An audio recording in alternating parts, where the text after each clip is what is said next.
স্ত্রী সন্তানকে নিয়ে সুখের সংসার ছিল রাজমিস্ত্রি নূর আলমের। একটি বুলেট ধ্বংস করে দিয়েছে তার সাজানো জীবন। জুলাই আন্দোলনে তিনি ছিলেন গাজীপুরে।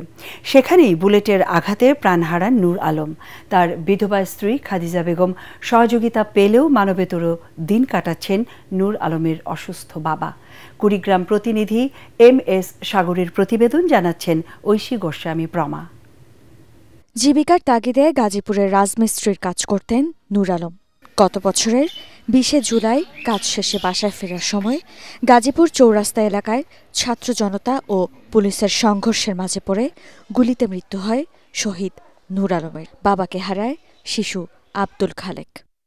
শহীদ নূর আলমের বিধবা স্ত্রী খাদিজা বেগম সরকারি, বেসরকারি ও রাজনৈতিকভাবে সহযোগিতা পেয়েছেন।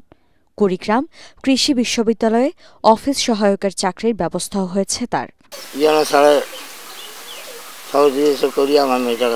কৃষি বিশ্ববিদ্যালয়ে চাকরি নিয়ে গেছে, সে চাকরি করতেছে। আর ছড়িয়ে স্যার হাসিনাতে বিচার চাই বেড়ার সঙ্গে স্ট্রোক হয়েছে।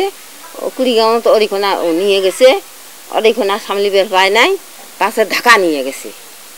উপদেশ ঢাকা নিয়ে যায় অরিখোনা হইতে চেষ্টা করিয়ে আরাম করি দিয়ে ফেরাইছে। তো ফির অদন হল, ফির এলা তো কাম কাজ করে ফেলে।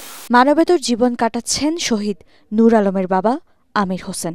আমির আলী পাগলের মতো বেড়াতে মানে সেন্সারে চলে গেল, স্ট্রোক করে গেল, ঢাকায় নিয়ে গেল, আমার খরচে সরকারি খরচে নিয়ে গেল। নূর আলমের বাবা কি কর্ম আছে, বয়স্ক এক যখন কর্ম করি খাবার পায়, নূর আলম থাকলে অবশ্যই কর্ম করি খোয়ালি হয়।